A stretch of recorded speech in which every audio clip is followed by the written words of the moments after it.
Hallelujah. मुझे सुनने वाले हर एक को जल्द आने वाले यीशु मसीह के नाम में आप सभी को प्रेम भरा सलाम। मैं आशा करता हूँ आप सभी दिन प्रतिदिन लगातार यीशु मसीह में आगे बढ़ते जा रहे हैं। तो आइए मेरे प्रियो, आज के वचन की ओर हम आगे बढ़ेंगे और आज का हमारा मनन करने का विषय इस प्रकार से है, जीविते परमेश्वर से प्रेम करने वाला बोआज। मेरे प्रियो, जिस प्रकार से हम कुछ दिनों से रूत के पुस्तक से कई सारी बातों को सीख रहे हैं, तो आज हम बोआज के विषय में सीखेंगे। मेरे प्रियो, इस विषय को मनन करने के लिए आप रूत की पुस्तक अध्याय 2 आयत 1 से लेकर 23 तक आप पढ़ सकते हैं। मेरे प्रियो, जब आप यहाँ पर पढ़ेंगे और यदि आप पिछले भी कई अध्याय को कुछ अध्यायों को पढ़ेंगे तो आप वहाँ पर देख पाएंगे कि परमेश्वर ने रूत के कारण नओमी के परिवार को अनुग्रहित किया। और इतना भी नहीं, नओमी ने रूत के लिए एक घर या परिवार तैयार किया ताकि उसका वंश आगे बढ़े। लेकिन वह परिवार, वह घर मेरे प्रियो नष्ट हो गया था। उसके पति की मृत्यु हो गई थी। रूत ने उसके पति को खो दिया था। लेकिन इसके पीछे परमेश्वर ने रूत के लिए एक सुंदर सा परिवार स्थापित करने की परमेश्वर ने योजना बना के रखी थी मेरे प्रियो। और परमेश्वर ने उस योजना की शुरुआत बोआज के द्वारा की। बोआज परिवार का मुखिया था मेरे प्रियो। यदि आप वंशावली पढ़ेंगे तो बोआज जो है वह राजा दाऊद के परदादा थे। और राजा दाऊद के परदादा होने के नाते राजा दाऊद के चौथी पीढ़ी से बोआज आते हैं। बोआज को राजा दाऊद के पूर्वजों का एक महान विशेष अधिकार मिला था। यह बोआज एक बहुत ही अमीर आदमी और एलीमेलेक का करीबी रिश्तेदार था। और इतना भी नहीं, बोआज प्रभु से बहुत प्यार करता था और वह बहुत ही अनुशासन प्रिय व्यक्ति था, अनुशासन में रहने वाला आदमी था। तो आइए मेरे प्रियो, हम बोआज के आत्मिक जीवन के विषय में कुछ बातों को सीखेंगे। जैसा कि आपको मैंने बताया कि बोआज जो है वह जीविते परमेश्वर को जानता था। क्या आज हम में से हर एक जन उस जीविते परमेश्वर को जिस रीति से जानना चाहिए, जिस तरह से समझना चाहिए, क्या आज हम उस जीविते परमेश्वर को जानते हैं? क्या हम आज उस जीविते परमेश्वर को समझते हैं?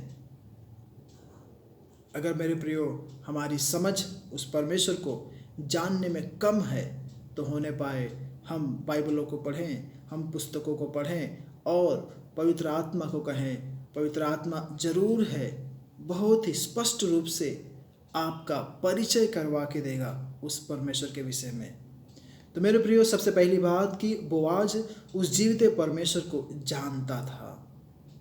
हम अपने आप को परखें कि क्या हम उस जीविते परमेश्वर को जिस रीति से जानना चाहिए उस रीति से जानते हैं।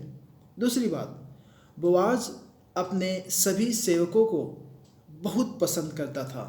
और इतना भी नहीं, बोआज उनसे प्रेम करता था।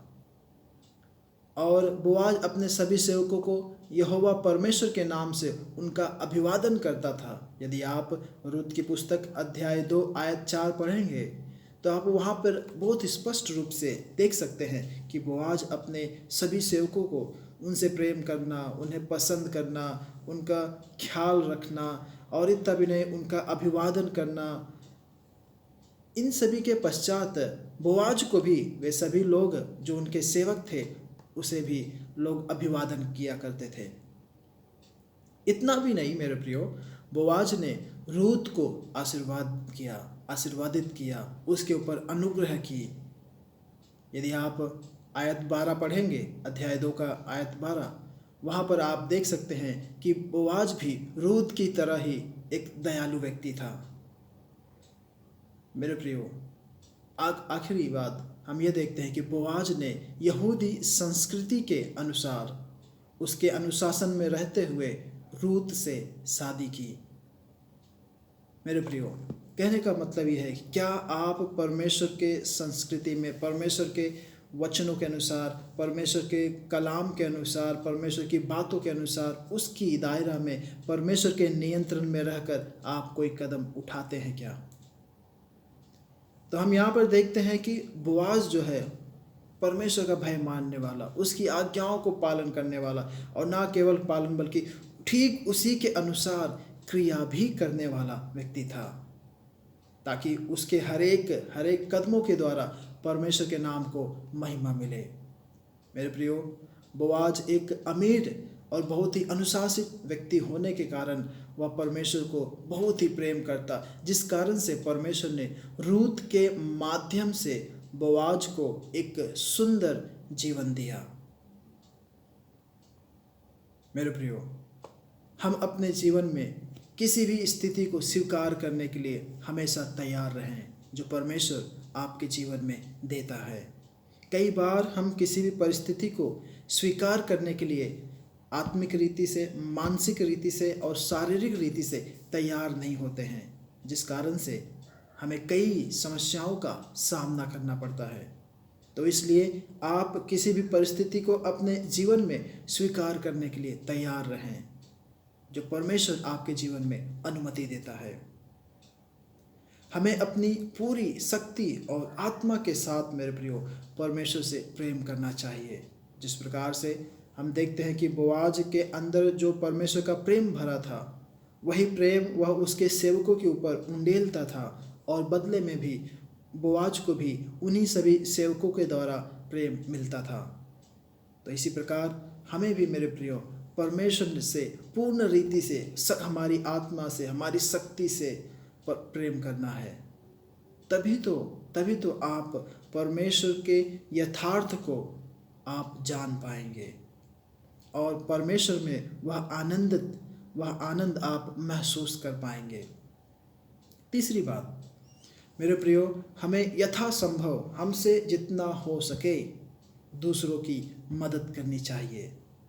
हम बोआज के जीवन से देखते हैं कि बोआज ने उसके अनुसार जितना उनसे हो सकता था उन्होंने रूत की मदद की। तो मेरे प्रियो, आप भी दूसरों को मदद करने से अपना हाथ पीछे ना हटाएं। हम आगे देखते हैं कि मेरे प्रियो यीशु मसीह की तरह आप दूसरों से प्रेम करें। यीशु मसीह सबसे अच्छे उदाहरण है। जिस प्रकार से यीशु मसीह ने सभी से प्रेम किया, आप भी किसी के भी प्रति अपने मन में मलाल ना रखें, द्वेष ना रखें, बल्कि हर एक को आप प्रेम करें, यीशु मसीह की तरह प्रेम करें। और आखिरी बात मेरे प्रियो, हमें बिना किसी अपेक्षा के, हमें बिना किसी फ़ायदा के दूसरों की मदद करनी चाहिए।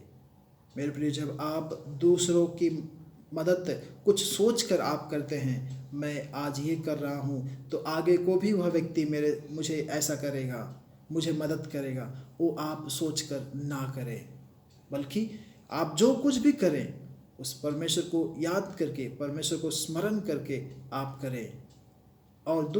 और ये कि उनसे आपको कुछ भी मिलने वाला नहीं है, बल्कि वह स्वर्ग का परमेश्वर जो गुप्त में है, जो देख रहा है, उससे आपको आशीष और अनुग्रह मिलेगा।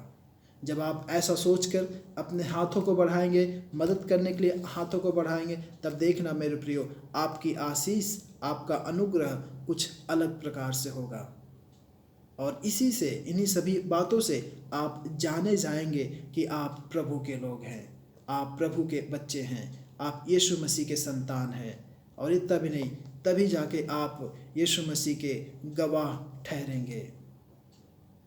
तो मेरे प्रियो, होने पाए जिस प्रकार से बोआज ने परमेश्वर से प्रेम किया, हम भी परमेश्वर से प्रेम करें, क्योंकि वह परमेश्वर आज भी जीवित है और हम सभी के मध्य में है। परमेश्वर आप सभी को इन वचनों के द्वारा आशीषित करे, अनुग्रहित करे। आइए हम प्रार्थना करें। प्यारे प्रभु, धन्यवाद परमेश्वर, सुने हुए वचन के अनुसार प्रभु जी राजा होने दे, ये सारी बातें परमेश्वर हम सभी के जीवन में आने पाए। प्रभु जी राजा, तुझसे प्रेम करने के लिए परमेश्वर, प्यार प्रभु जी, दूसरों के ऊपर करुणामय होने के लिए राजा तू सहायता मदद कर। आज कल का जो चलन है परमेश्वर, आजकल का जो माहौल है राजा, प्यार प्रभु जी, सभी लोग परमेश्वर खुद के विषय में सोचते हैं, लेकिन परमेश्वर तेरा प्रेम हर एक के जीवन में आने पाए। ताकि परमेश्वर जिस प्रकार से तूने हम मानव जाति से प्रेम किया, वह स्वर्ग छोड़कर इस पृथ्वी में आया परमेश्वर, ताकि प्रभु जी हम सभी बचाए जाएं, हम सभी उद्धार पाएं। प्रभु जी होने दे इसी प्रकार का प्रेम परमेश्वर, वह मसीही प्रेम परमेश्वर हम में से हर एक के हृदय में आने पाए, और हमारी नहीं तेरी इच्छा पूरी होने पाए। परमेश्वर तूने प्रार्थना विनती सुना, तूने उत्तर दिया, धन्यवाद कहते हैं। ये प्रार्थना यीशु के नाम से मांगता हूँ, आमेन आमेन। प्रभु आप सभी को इन वचनों के द्वारा आशीष करे, अनुग्रहित करे। जय मसीह की।